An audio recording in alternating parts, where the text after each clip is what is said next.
data, technology, infrastructure, and financial gap.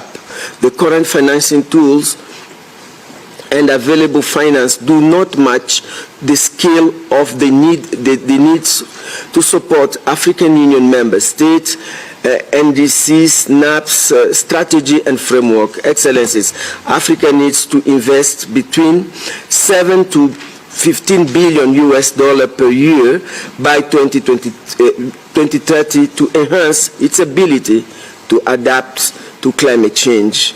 If the planet heats up by 2 degrees Celsius, climate change could cost African countries as much as $50 billion annually by 2050. Therefore, it is crucial to act now to mitigate the risk and prepare for impact of the climate change.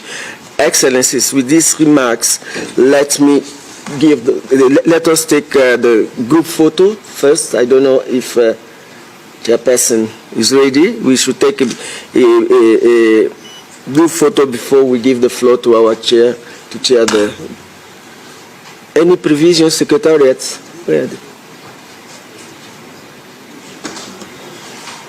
Do we take the group photo now, or now is okay? Yeah, because maybe you might leave before. Yes, Tanzania. Thank you very much, Chair, for giving me this opportunity. I would like to suggest, if possible, after your statement, we take a group photo, and then we move to the session. Thank you. Okay. With this, I will give the floor. I will invite the chair to have the floor and carry us with our agenda. Thank you. Thank you very much, Madam Tseka. Excellencies, ladies and gentlemen, thank you for honoring this invitation to the first CAHOST meeting of the year. I take this opportunity to heartily congratulate Musa Ali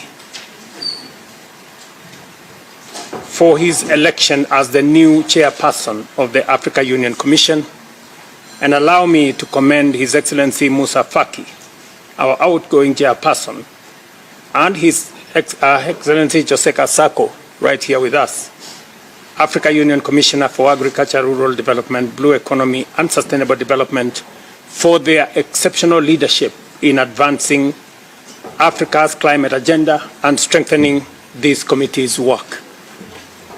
Looking back on the past year, Africa made significant strides in the global climate discourse. The Nairobi Leaders' Declaration adopted by the AU Assembly continues to guide Africa's engagement on climate change. At COP29, African leaders, ministers, and negotiators presented a united front on our key priorities. While the COP29 outcomes fell short of our expectations, particularly in setting a 1.3 trillion climate finance goal, multilateralism delivered some key wins. Notably, Africa's concerns over debt sustainability and the high cost of capital for climate action were acknowledged in the final decisions. COP29 also generated critical momentum through high-level events and strategic partnerships for African-led climate initiatives, including the Measuring the Green Wealth of Africa's event in Baku, led by the presidents of Republic of Congo and the African Development Bank, which emphasized the urgent need to properly value Africa's abundant natural capital.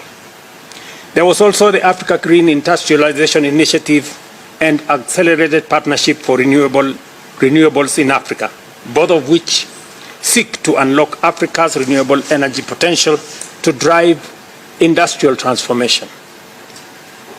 To institutionalize these initiatives effectively, I am pleased to report that the Africa Continental Free Trade Area Secretariat has agreed to support the implementation of the AJAABU initiative in collaboration with key partners.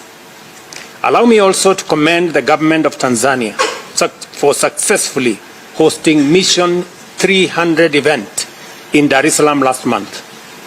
This initiative aims to accelerate Africa's energy access by 2030, and I urge this forum to endorse its outcome. Looking ahead,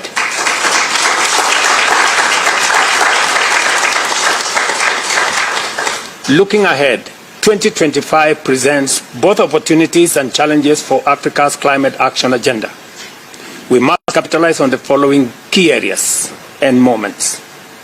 The second Africa Climate Summit. Following the AU Assembly's decision for a biannual summit, ACS, or Africa Climate Summit, will provide a critical platform to assess progress, show lessons, and strengthen collaboration. We will agree at this forum where we are going to hold the next Africa Climate Summit. If there is a country that is willing to host, it is okay with us. If there is none, Kenya will be happy to host the second Africa Climate Summit. The fourth International Conference on Financing, that's number 2, for development, presents a key opportunity to accelerate the implementation of the 2030 agenda, particularly in pushing for international financing reforms.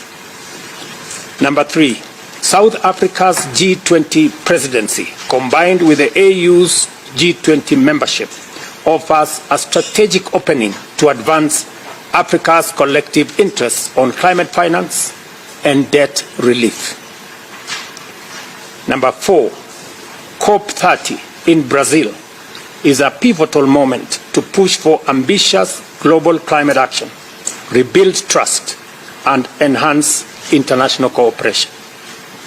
Number 5, the Baku-Belém Roadmap is a crucial initiative to mobilize the 1.3 trillion necessary for climate action, particularly adaptation financing. Dear colleagues, we enter 2025 amid major geopolitical and economic shifts. The global climate for cooperation and solidarity is weakening in the face of multiplicity of policy changes in the West, including cuts in aid and diminishing support for multilateral institutions, a rise in protectionism and nationalist policies that threaten trade and investment flows, as well as escalating trade tariffs that impact Africa's economic and environmental priorities.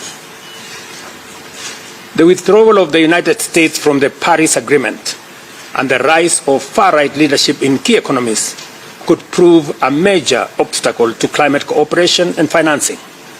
Moreover, 2024 was the first year the world breached the 1.5 degrees Celsius threshold, a stark warning with unpredictable consequences.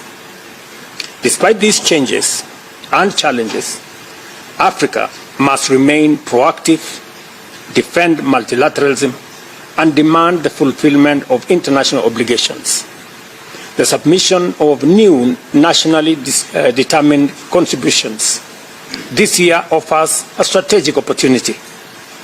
Our updated plans must scale up renewable energy expansion, accelerate the transition away from fossil fuels, and align with African leaders' Nairobi Declaration and COP20 and COP decisions. Ladies and gentlemen, I have presented a report that I would want to make reference, that it be a reference as some key elements, including the meeting we had in New York, are not reflected in that report. I want to ask the Secretariat here at the AU to work with my team so that we can ensure that the report ultimately reflects the decisions that we made in New York and other intervening meetings that took place, so that we can have a comprehensive report to take us into the future. I encourage us all to build on our achievements, amplify our collective voice, and position Africa as a leader in global climate solutions. Ladies and gentlemen, with these remarks, I now invite us to move to the next level, which is, we can go and do now the picture. Minister, or do we want us to proceed slightly, or we are good? Yeah, we should go.